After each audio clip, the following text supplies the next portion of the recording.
purpose of this presentation, we will be looking at Kilimanjaro Live Limited, the promoters behind Europe's first annual touring rock festival.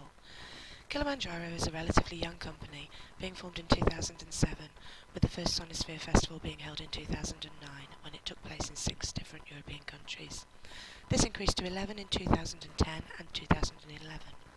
2012 will see the festival appearing in 12 countries. Kilimanjaro aims for Sonisphere to become the first ever global touring festival, with plans to move into the Middle East, India and South America in 2013. Experts suggest that there are 3 dimensions of entrepreneurship. This is shown in the diagram you are now seeing. These dimensions are behaviours required of entrepreneurs, processes undertaken by entrepreneurs and outcomes of entrepreneurs. Ideal behaviour that defines an entrepreneur can be described as a way of thinking, reasoning and acting that is opportunity-based, holistic in approach and leadership balanced. These are the specific behaviours that differentiate entrepreneurs from other individuals. Experts vary in their definition of entrepreneurial behaviour. Gibb places high importance upon the perseverance to achieve goals and strategic thinking, whilst Mann et al. State that forming the competitive scope and gathering and using resources are of importance. Other qualities include identifying customer needs and spotting opportunity, finding and grasping opportunity, bringing networks together, and calculated risk under uncertainty. Processes. Entrepreneurship is the process of creating something new of value by devoting the necessary time and effort. It is centred upon the development of a new business or innovative product, what is involved and why it's important to individuals, organisations and society in general. It also focuses on identification of new markets, new customers and groups of customers, acquiring new skills and knowledge. Ack and Adrek believe that the fundamental outcome of entrepreneurial behaviour is the organisation itself. Others, however, take a less simplistic view and state that entrepreneurship results in creation, enhancement, realisation and renewal of value, not just for the owners but for all participants and stakeholders. This can be demonstrated as new products or services, new ventures and innovation. Here we have a model that depicts the key features to the entrepreneurial process.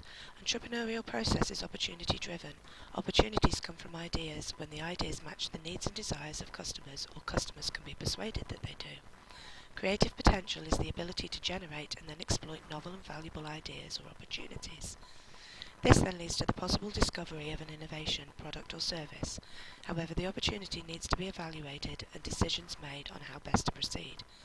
This will often require the need for resource recombination, where new enterprises are created through new combinations of existing resources or the creation of new resources. The process culminates with the organisation of tasks and management of the innovation, leading to the launch of the product or service, its exploitation. With these definitions and processes in mind, we turn our attention to Kilimanjaro Live and its entrepreneurial characteristics, especially with regard to Sonisphere Festival. Achieving the goal of Sonisphere becoming the world's first global touring festival is not Kilimanjaro's only concern. Added to this are other issues that are fundamentally customer driven. One of Sonisphere's main selling points that differentiates it from other comparable events is that only one of the 2 main stages would be used at a time, with a 15-minute break between these performances, therefore ensuring that the audience could see all the acts performing on the 2 main stages. For those attendees that do not wish to view certain artists, there are a number of smaller tents showcasing lesser-known, sometimes unsigned acts. One of Kilimanjaro's main beliefs is the importance of giving a helping hand to these sort of acts, as they believe a number of them to be potential headliners for the festival in 5 years' time. Sonisphere is well placed to offer consumers a competitive lineup of performing acts, as it is able to grant artists multiple festival appearances that its competitors are unable to offer. Organisers also secure deals with top artists to ensure they will headline at least one different venue each year for a minimum of 3 years, such as the deal they struck with top rock bands Iron Maiden and Metallica from the onset of the event. Kilimanjaro also have alternative approaches to customer participation, which will be covered later. Stuart Galbraith is CEO of Kilimanjaro. He previously worked for Live Nation and was behind festivals such as Download, Wireless and Live 8. It was whilst working for Live Nation that Galbraith first had the idea to expand Download Festival into other countries.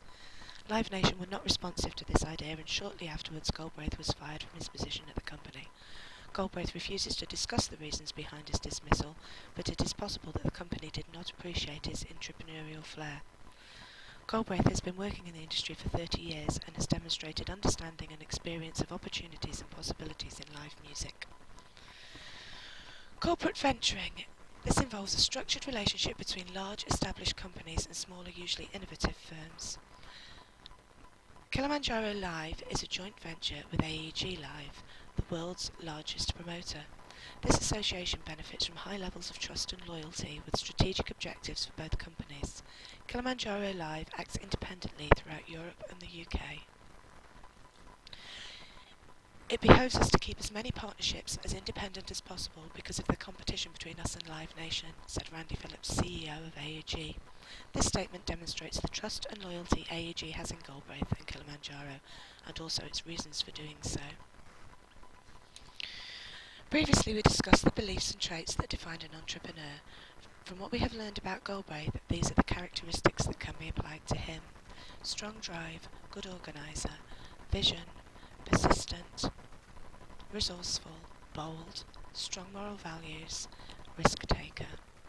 Similarly, organisational entrepreneurial characters can be applied to the company as a whole. For Kilimanjaro, these would be few management layers, strong leader, customer-driven, hands-on management, leader in development of new services, long-term orientation, competitive orientation, pursues risks, long-term funding stability.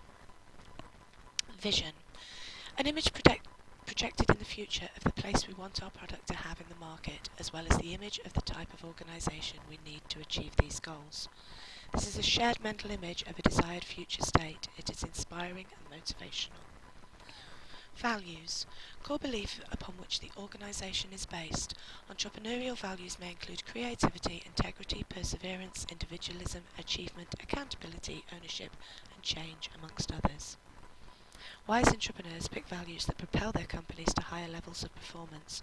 It is important to share entrepreneurial values, not only within the organisation, but also with a multitude of external stakeholders, such as suppliers and clients.